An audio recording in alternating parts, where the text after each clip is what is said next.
आज हम हिंदी साहित्य की अंतरा पुस्तक के गद्य भाग में संकलित आचार्य रामचंद्र शुक्ल द्वारा रचित निबंध प्रेम घन की छाया स्मृति के आगे के भाग का अध्ययन करेंगे।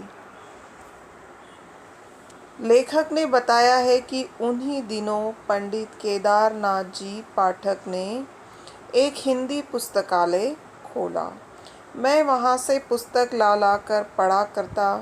एक बार एक आदमी साथ करके मेरे पिताजी ने मुझे एक बारात में काशी भेजा।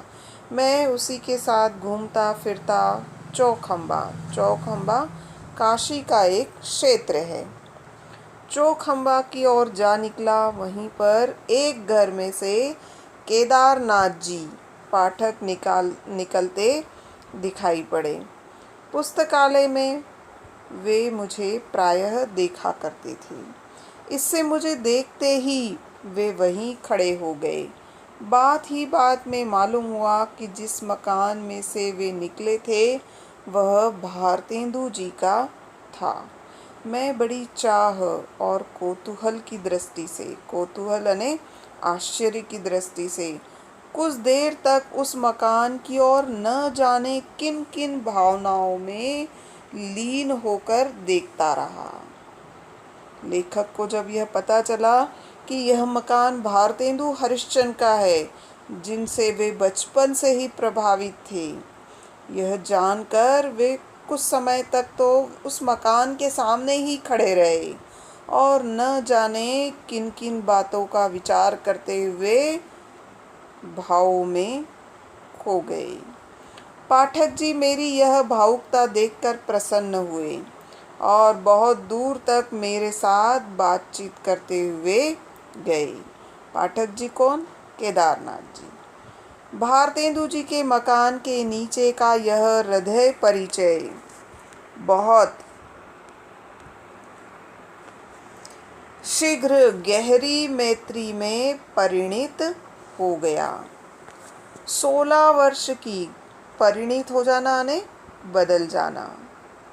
16 वर्ष की अवस्था तक पहुँचते पहुँचते तो समवयस्क हिंदी प्रेमियों की एक खासी मंडली मुझे मिल गई। यानी 16 वर्ष की अवस्था तक पहुँचते पहुँचते अपने समान युवाओं की अर्थात हिंदी प्रेमियों की एक अच्छा खासा समूह लेखक को मिल गया, जिनमें श्रीयुत काशी प्रसाद जी जायसवाल, भगवान दास जी हालना, बद्रीनाथ गौड़, पंडित उमाशंकर द्विवेदी मुख्य थे।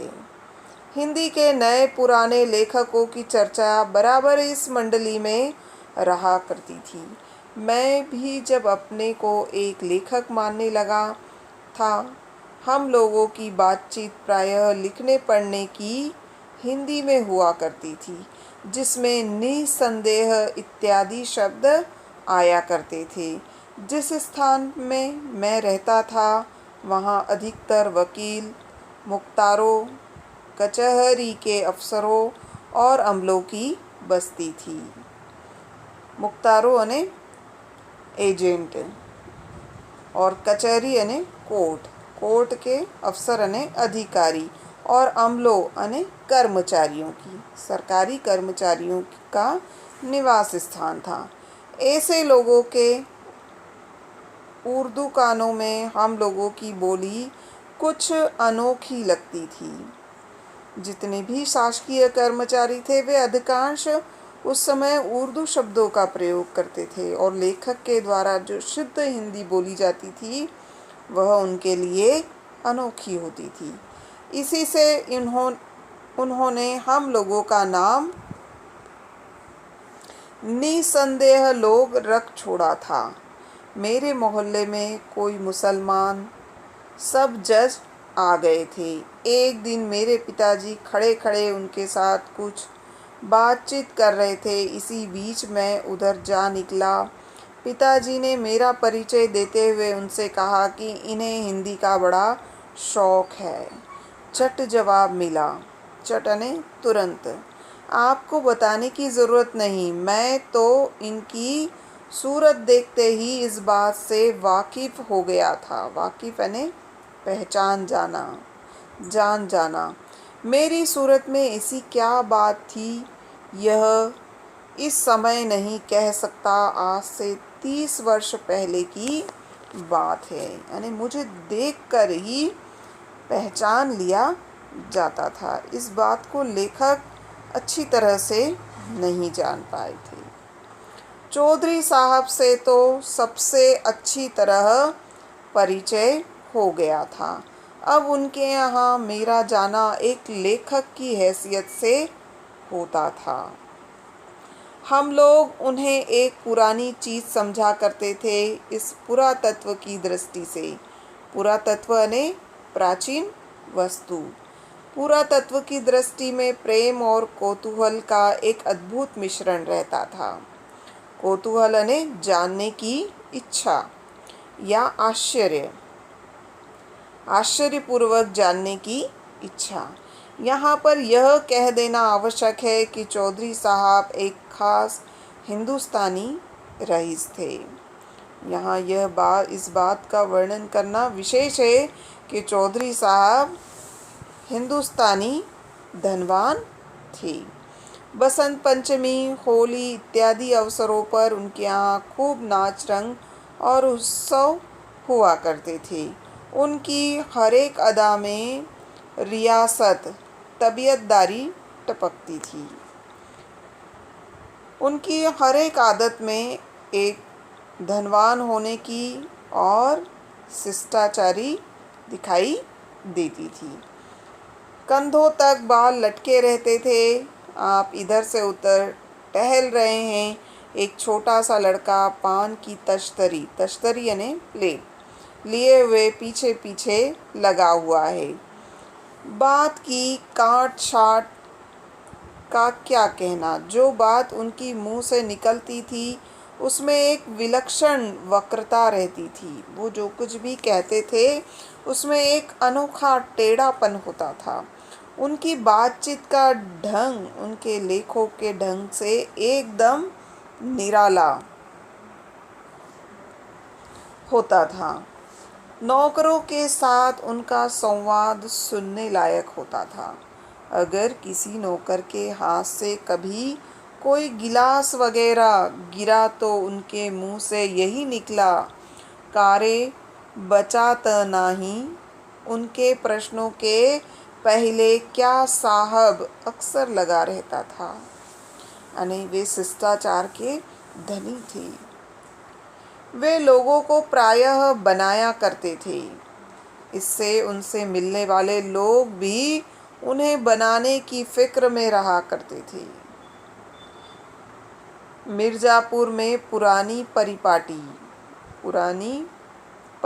यानी परंपरा के एक बहुत ही प्रभावशाली कवि रहते थे जिनका नाम था वामनाचार्यगिरी। एक दिन वे सड़क पर चौधरी साहब के ऊपर एक कविता जोड़ते चले जा रहे थे। अंतिम चरण रह गया था यानी अंतिम पंक्ति रह गई थी। चौधरी साहब अपने बरामदे में कंधों पर बाल छिटकाए खंबे के सहारे खड़े दिखाई पड़े। चट कवित्व पूरा हो गया यानी उन्हें देखकर जो अंतिम पंक्ति अधूरी रह गई थी वह पूरी हो गई। और वामन जी ने नीचे से वह कवित्व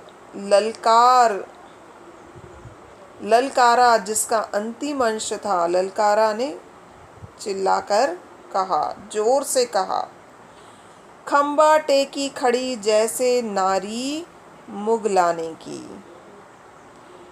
यानी इस तरह से वे आपस में हंसी मजाक करते रहते थे। एक दिन कई लोग बैठे बातचीत कर रहे थे। इतने में से एक पंडित जी आ गए। चौधरी साहब ने पूछा, कहिए क्या हाल है। पंडित जी बोले, कुछ नहीं, आज एकादशी थी, कुछ जल खाया और चले आ रहे हैं। प्रश्न हुआ, जल ही खाया कि कुछ फलाहार भी पिया है। एक दिन चौधरी साहब के एक पड़ोसी उनके यहाँ पहुँचे। देखते ही सवाल हुआ, क्यों साहब? एक लफ्ज़ में अक्सर सुना करता हूँ। लफ्ज़ यानी शब्द, पर उसका ठीक अर्थ समझ में न आया। आखिर घन चक्कर के क्या मानी है, यानी घन चक्कर का क्या मतलब है, उसके क्या लक्षण हैं? पड़ोसी महाशय बोले, वाह, यह क्या मुश्किल बात है। एक दिन रात को सोने से पहले कागज कलम लेकर सवेरे से रात तक जो जो काम किए हैं सब लिख जाइए और पढ़ जाइए। मेरे सहपाठी पंडित लक्ष्मी नारायण चौबे, भगवान दास हालना, भगवान दास मास्टर, इन्होंने उर्दू बेगम नाम की एक बड़ी ही विनोदपूर्ण पुस्तक लिखी। विनोदपूर्ण यानी मनोरंजन से भरी हुई, जिसमें उर्दू की उत्पत्ति, प्रचार आदि का वृत्तांत एक कहानी के ढंग पर दिया गया था, इत्यादि। कई आदमी गर्मी के दिनों में छत पर बैठे चौधरी साहब से बात कर रहे थे। चौधरी साहब के पास ही एक लैंप जल रहा था। लैंप की बत्ती एक बार भभकने लगी, यानी लैंप जल रहा था, उसकी बत्ती तेजी से जलने लगी। चौधरी साहब नौकर को आवाज़ देने लगे। मैंने चाहा कि बढ़कर बत्ती नीचे गिरा दूं, पर लक्ष्मी नारायण ने तमाशा देखने के विचार से मुझे धीरे से रोक लिया। चौधरी साहब कह जा रहे थे, अरे जब फूट जाई तबे चलत आवह। अंत में चिमनी ग्लोब के सहित चकनाचूर हो गई। पर चौधरी साहब का हाथ लैंप की तरफ न बढ़ा। उपाध्याय जी नागरी की भाषा मानते थे और बराबर नागरी भाषा लिखा करते थे। उनका कहना था कि नागर अपभ्रंश से जो शिष्ट लोगों की भाषा विकसित हुई है वही नागरी कहलाई। इसी प्रकार वे मिर्ज़ापुर न लिखकर मीरजापुर लिखा करते थे, जिसका अर्थ वे करते थे लक्ष्मीपुर मीर समुद्र जा उत्तरी पुर। अब यहाँ पर ये संस्मरणात्मक निबंध पूर्ण हुआ। अब इसके प्रश्न देखिए। कुछ प्रश्न आपको हल करना है, जैसे लेखक ने अपने पिता जी की किन किन विशेषताओं का उल्लेख किया है। बचपन में लेखक के मन में भारतेंदु जी के संबंध में कैसी भावना जगी रहती थी। प्रश्न नंबर 3, उपाध्याय बद्रीनाथ चौधरी प्रेमघन की पहली झलक लेखक ने किस प्रकार देखी। लेखक का हिंदी साहित्य के प्रति झुकाव किस तरह बढ़ता गया। फिर प्रश्न नंबर 7, इस पुरातत्व की दृष्टि में प्रेम और कौतूहल का अद्भुत मिश्रण रहता है। यह कथन किसके संदर्भ में कहा गया है, क्यों, स्पष्ट कीजिए। फिर प्रश्न नंबर 8, लेखक ने चौधरी साहब के व्यक्तित्व के किन किन पहलुओं को उजागर किया है।